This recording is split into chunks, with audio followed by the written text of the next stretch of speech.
नेपाल में। आप इसे कैसे यहाँ पर बंद कर सकते हो? यदि इसको बंद किया गया तो इसके गंभीर परिणाम होंगे। यदि इसे थोड़ा सा भी इसको हाथ लगाया गया तो सारी दुनिया में भूचाल आ जाएगा। हम लोग नोएडा अथॉरिटी से कहना चाहते हैं कि किस समय इसको सीज किया जाए और हम इसका विरोध करें। आज विरोध यहीं पर नहीं है, महाराष्ट्र में भी विरोध हो रहा है। आज ये सील होगा तो आप समझो अरुणाचल में भी यहाँ पर इसका आग जाएगी, महाराष्ट्र में भी जाएगी, उत्तर प्रदेश के हर कोने में जाएगी, आपके मध्य प्रदेश में जाएगी, हरियाणा राजस्थान में जाएगी। तुम ये मत समझ लेना कि तुम इसको सीज कर खुश रह जाओगे या नोएडा की शांति भंग कर भाग जाएं। उनके धार्मिक स्थल को हम तोड़कर निश्चित नाबूद कर दें। वो जमाना गुजर गया। ये बाबा साहब के द्वारा बनाया हुआ संविधान है। आप संविधान के अनुसार चलोगे तो ठीक है, लेकिन मुझे दिखता है यहाँ पर कोई लोकतंत्र नहीं है, यहाँ पर किसी भी तरह का यहाँ पर समता नहीं है। यहाँ पर पूरा का पूरा जातिवाद और सांप्रदायिकता दिखाई देती है। जब यहाँ का राष्ट्रपति रामनाथ कोविंद जी जाते हैं जगन्नाथपुरी के मंदिर में। नोएडा सिद्धार्थ बुद्ध विहार पर हम लोग आए हुए हैं। मेरे साथ में निर्देश जी भी मुरादाबाद से आई हैं और ये प्रकरण करीब 10 तारीख से 9 तारीख से ये प्रकरण चल रहा है। नोएडा अथॉरिटी से इस ज़मीन को, इस प्लॉट को अलॉटमेंट कराया था। अलॉटमेंट के सारे पैसे भर दिए गए हैं। कुछ पैसा 10 लाख के करीब रह गया था, लेकिन नोएडा अथॉरिटी ने हमको कभी बैलेंस का नोटिस नहीं भेजा। आज 20 वर्षों बाद 10.5 लाख रुपए का 3.5 करोड़ का नोटिस हम लोगों को भेज दिया। हम लोग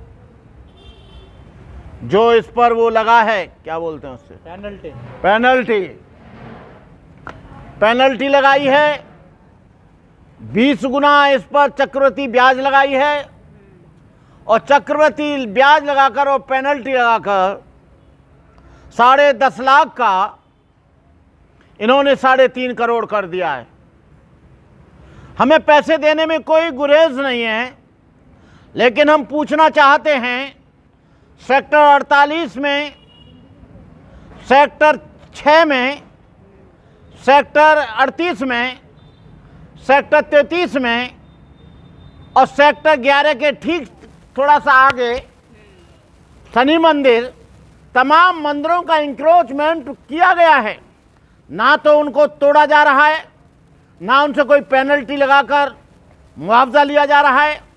लेकिन ये बुद्ध से द्वेष रखने वाले लोग, जो मोदी जी और योगी जी कहते हैं कि हम बुद्ध के देश से आए हैं, लेकिन आज उसी की बुद्ध की धरती पर हम लोगों को नोटिस दिया जा रहा है।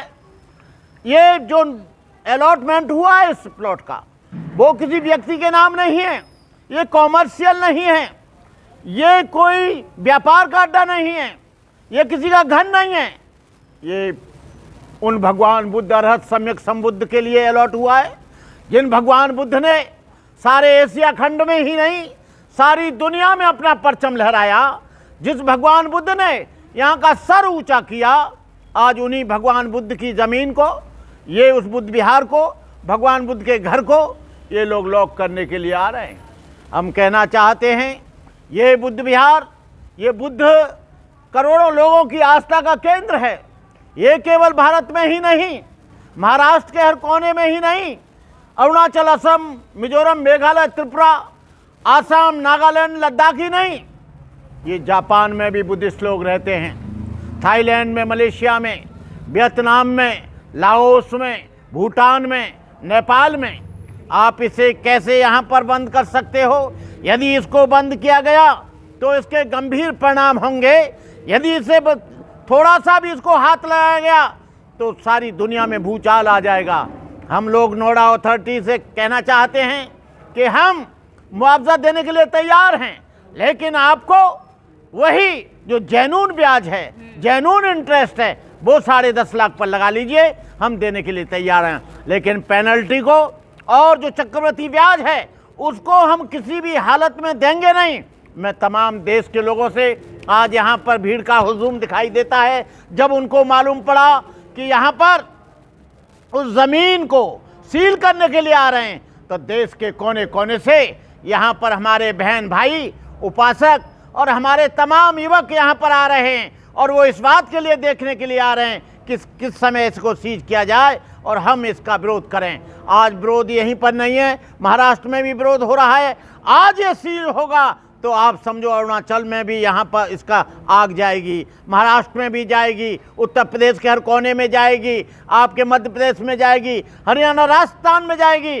तुम ये मत समझ लेना कि तुम इसको सीज कर खुश रह जाओगे या नोएडा की शांति भंग करना चाहते हैं तो आप बिल्कुल सील कर दीजिए। यदि यहाँ पर शांति चाहते हो, यहाँ पर भाईचारा चाहते हो, भ्रातृत्व भाव चाहते हो, करुणा मैत्री का संबंध चाहते हो, तो इसको भूल कर भी आप सीज मत कर देना, नहीं तो इसके गंभीर परिणाम होंगे। जो आज मोदी जी जापान जाते हैं, कहते हैं मैं बौद्ध देश से आया हूँ, लेकिन वो बौद्ध देश से नहीं, इसको हिंदू राष्ट्र बनाने का प्रयास कर रहे हैं। वो केवल ये धर्मनिरपेक्ष देश में वो हिंदू मंदिरों को बंद नहीं कर रहे हैं, बल्कि वो चर्च को बंद कर रहे हैं, गुरुद्वारे को बंद कर रहे हैं, मस्जिद को तोड़ रहे हैं और बुद्ध विहारों को सीज कर रहे हैं। वो माइनॉरिटीज के लोगों को ये परेशान करने का एक तरीका है। ये हिंदू राष्ट्र की जो शुरुआत की है, ये पहला उसका कारण है, और हिंदू राष्ट्र हम कहते हैं इसको बनने नहीं देंगे। हिंदू राष्ट्र तुम बनाओ, हिंदू राष्ट्र तुम्हारे ये देश जो है मुसलमानों का है, ये देश ईसाइयों का है, सिखों का है, सिखों का ही नहीं, ये देश SC ST का है, OBC का है। इस देश को कैसे तुम हिंदू राष्ट्र बना सकते हो? लेकिन तुम चाह रहे हो कि यहाँ से ईसाई भी भाग जाएं, यहाँ से मुसलमान भी भाग जाएं, ये बौद्ध भी भाग जाएं, उनके धार्मिक स्थल को हम तोड़कर निश्चित नाबूद कर दें। वो जमाना गुजर गया। ये बाबा साहब के द्वारा बनाया हुआ संविधान है, आप संविधान के अनुसार चलोगे तो ठीक है, लेकिन मुझे दिखता है यहाँ पर कोई लोकतंत्र नहीं है, यहाँ पर किसी भी तरह का यहाँ पर समता नहीं है, यहाँ पर पूरा का पूरा जातिवाद और सांप्रदायिकता दिखाई देती है।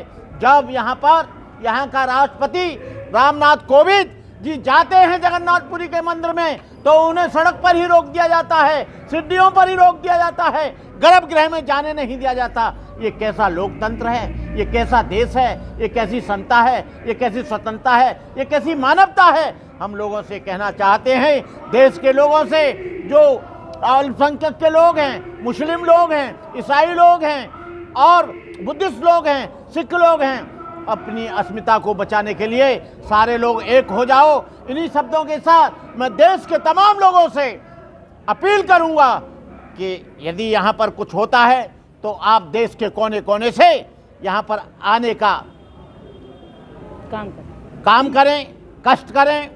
हम लोग आपके बहुत आभारी होंगे। और हम इन्हीं शब्दों के साथ अपनी बात समाप्त करते हैं। जय भीम, नमो बुद्धाय। क्या बनते जी?